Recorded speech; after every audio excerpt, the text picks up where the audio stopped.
So we're going to talk about palpating the cow now. First of all, I am left-handed, so I palpate right-handed. So first thing I'm going to do is take my rings off. If you have long fingernails, you should cut them as well. If you're wearing your watch on that arm, you should take that off as well.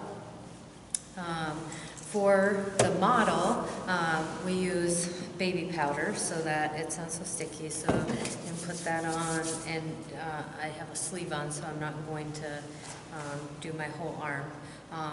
But then when you go into the right, when you walk up to a cow, they can't really kick backwards. That's why they cow kick. They kind of swing around, but they don't kick straight back like a horse does. So typically when you walk up to a cow, they're not going to kick straight back at you. But if you walk up to them timidly, they may move around a lot more, and they may do the swing kicking, which they shouldn't get you very well standing right behind them, but they sure can step on your feet is what they really do. So when you walk up to a cow, walk up to them with confidence. Put your hand on them. You can let them know you're there. You can grab their tail and kind of hold it up, and that also gets them to, you don't have to jack it. You don't have to do this to palpate a cow, but you want to pick it up. I like to have it in the hand that I'm not palpating with. I cheat a little bit when I pull, when I'm putting my arm into their rectum. Sometimes I'll pull on their tail as I'm pushing my arm in. And sometimes that helps get your arm in a little bit easier. Some people, once they go in, they'll flip the tail behind the arm that they're palpating with. Neither way is wrong. You can do it however you're comfortable. I'm just showing you different ways. And like I said, I like to keep my hand on their tail. Also, that way then, when I'm ultrasounding, which I don't have an ultrasound here right now, I can take a length of cord and then grab the cord and the tail, and then the cord isn't hanging down by my feet. So I can keep the cord up off the ground that way. You have to have a little bit hanging from between your hand and the rectum so that when you go into ultrasound you can reach. So when you go in, you don't make a fist and go in. You want to make your hand as small as possible. So you want to kind of put your hand like this to go into the rectum. And you see that the widest part then is my knuckles. So when I'm going in, once I'm past, it's going to be real tight, and once I get past my knuckles, it'll go in much easier. So you pick up the tail, your hand here, and then you go in. And in this instance, obviously this cow doesn't have pressure back on me. But sometimes when you're going in, like pulling on that tail really helps you to push your arm in.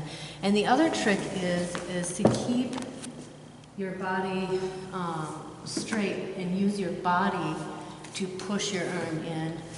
Don't do this and push with your shoulder. That is when you tear your rotator cuffs early in life. So hold the tail up, turn sideways, and use your whole body to push in. Okay?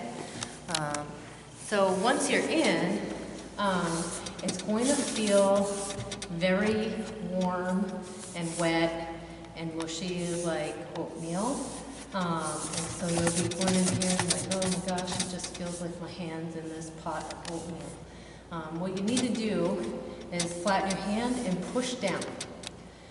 The only thing between your hand and this pelvic, you see the pelvic rim here, the only thing between my hand and the pelvis should be the cervix, the uterus of the cow. So, and they are typically, because the rumen is over here in real life, the rumen's all in here, sometimes if the uterus is not right on center, it's off to the right a little bit. So if I go in and I go straight down, I maybe don't feel anything there. But if I run my hand across, I feel this lump. And that lump is going to be the cervix. And I can use my fingers and push it up, or I can kind of get over it and pick it up. And you can hold the cervix with your hand like this. Okay? When you're first going in, like I said, it could be anywhere along here. So you just want to feel that whole area.